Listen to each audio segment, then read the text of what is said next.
In the last episode, 3 bikers rolled out of the Vagabond Rally in Louisiana and rode towards central Texas to stay at the Texas Ranch for Wayward Bikers. This turned out to be a pretty cool place. Just a few activities before we kept rolling west through the edge of Texas.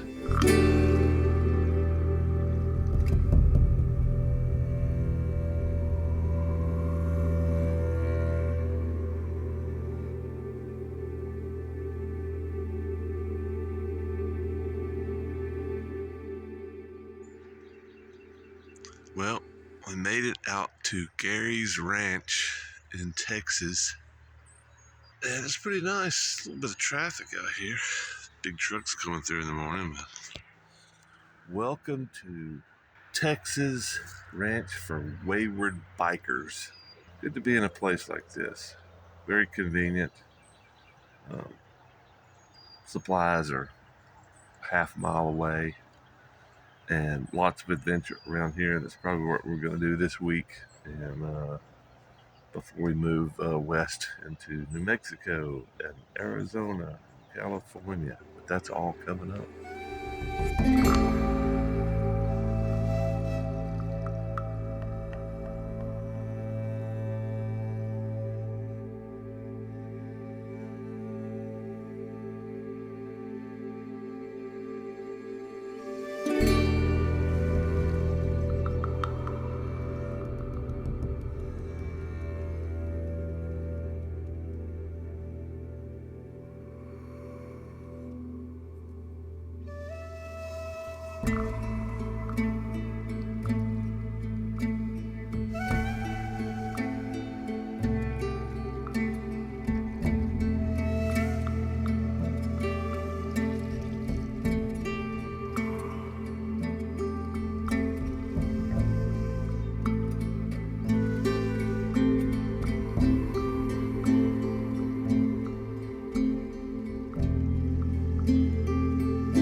So it's day 3 here at the Wayward Biker Ranch in Texas. Gary's out doing rancher stuff. I guess he's tending to the cattle or mending fences or something. What do you think? He's just working, earning his keep. Yeah. Yeah.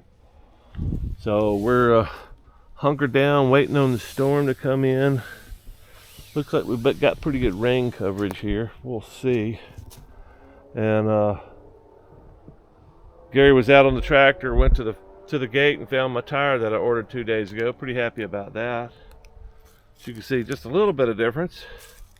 And as you can remember me comparing the Kenda big block to the 606s that I've run, both plenty of experience. And I was bitching about the 606s not getting more than 2,000 miles. But it doesn't look like this Kenda's going to get 2,000 miles out of it. So this was easy and cheap, and I think it was like $68 2-day delivery. And this is the 605. We'll see how this one does. Hopefully we'll get a little bit better mileage out of that than the big block.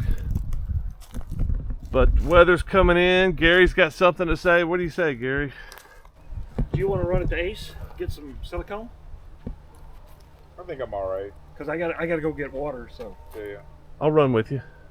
I was just gonna take my son's truck. Okay. I don't care. Up to you. I just want to get out of camp. Show him the. Go, Gary, go. All right. Sardines and oil. Woo-wee.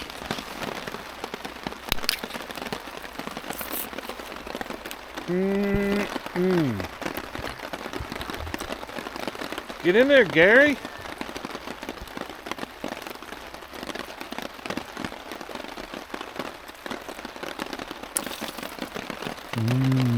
That's real man food right there. Real man food right there.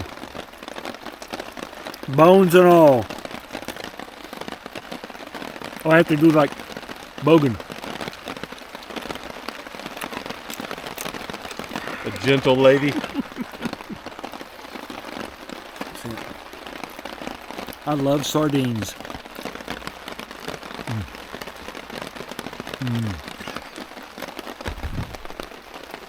I would like to have some.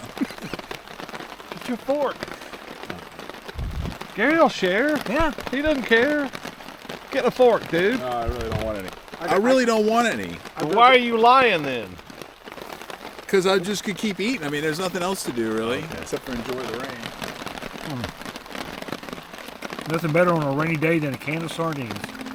After the rain subsided, we decided to go into Waco, the largest city close by. I had a few stops that I was interested in. One of them in particular was a very iconic site from the 90s. A few of you might remember the raid on Waco, or the siege on Waco, where ATF agents tried to serve a warrant on the Branch Davidian compound, weapons and child abuse and all this. Several ATF agents were killed in the assault, and then eventually they burned they burned the compound to the ground, killing over 70 people. And it just seemed like that was an iconic thing back from when I was a young man, and I just always have been fascinated by it and wanted to see what was left. And obviously you can see it's still a pretty big place, and now they're charging folks to come take a tour, I guess. And I wasn't really interested in donating to the cause, but yeah, it's inspired lots of what do you call it, conspiracy theories, and lots of anti-government, anti-tyranny movements since then. It's kind of been a very iconic event in American history, at least over the past few years. And then we rolled back into downtown Waco, where we found these two douchebags. Hell yeah, y'all gonna be on YouTube, baby.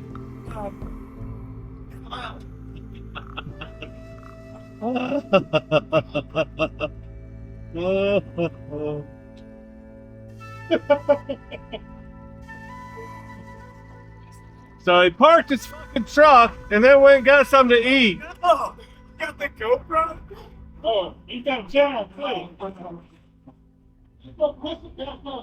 Lucky for this careless retard, they now have quick disconnects that pull the hose completely out. Didn't wreck his truck or the hose, luckily. And then next we went over to the Texas Ranger Museum. We didn't go inside, just wanted to be outside and riding. But apparently Texans really love their bronze statues, and they've got some nice ones. And this had a regular Texas Republic of Texas flag on the horse. It's really cool. Some of the stuff is really well done, and this is one of the examples of many that I've seen over Texas.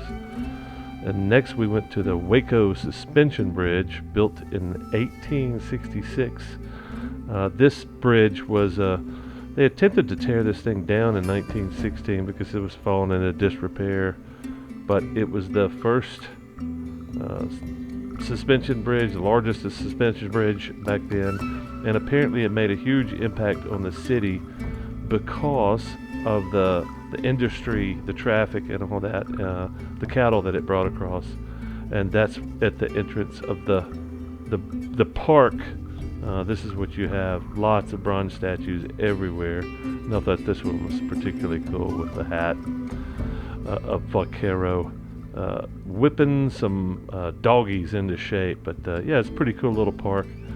We had a good time just getting off the bike and rolling around. Not a lot to see in Waco, but it was a good day to get out. A little warm. Here we go. Oh! Stampede! Stampede! It's all 100% Gary. A private company built this bridge just after the war, and it's pretty interesting. Just after they built it, less than a year, he had the mortgage on the bridge paid off. So apparently back in the day, bridges and any kind of ferries, what are you going to do? Swim across the Brazos River? Take your cattle? You'd probably lose 20% of them, they sink to the bottom. But That's pretty serious. Yeah. If nothing else, that's a serious mustache. The question is this a cowboy? What's that down there? Yeah. That's a vaquero. Vaquero. And of course, Central Texas is pretty well known for their Spanish missions, and I think this was probably a pretty good example. I'm not sure how old it is, but it looks like a lot of the other ones I've seen around Texas for over the years. But the next stop, the only fascination I had left for this day was a giant tin soldier. Looked pretty cool, the pictures I saw of it, and I was like, I just want to go by here. Of course, I passed right by the sign that said no entrance, employees only, and the boys wisely waited in front of the sign while I got my little pictures and did my little tourist thing going onto private property. But I like this, and it turned out that it was not just a statue, it was a decorated smokestack, apparently. It looks like it's disconnected now, but apparently that was a way to get the exhaust from whatever manufacturing, whatever they were burning in here, to get it up out the top of this chimney. I thought it was pretty cool. But yeah, that's probably one of the themes coming forward on this trip. Is I like roadside attractions, and I've always been fascinated with them, especially the giants. I like the tire giants, the muffler giants, and I'll probably be looking for more of those along this journey as I roll back to pick up Gary and Bert, who cautiously waited at the entrance of my trespassing zone. So make sure you stay tuned for the next episode when we roll into Midland, Texas, and stealth camp, if you could call it that, behind a bank. Not very stealthy, but it was a pretty interesting night. Just strung up our hammocks and chilled, waiting on waiting on daylight the next day to roll out. And also, when we were crossing the desert, Bert broke his bike. But that's all coming up next time, and we'll see you then. Stay tuned. Got it in 5th gear, trying to beat the wind, and it just starts blowing bluish white smoke out the back, and I was like, oh, let's pull over, see what's going on. And then we get pulled over, kind of a hard start. Yeah, it hasn't ever had a hard start like that.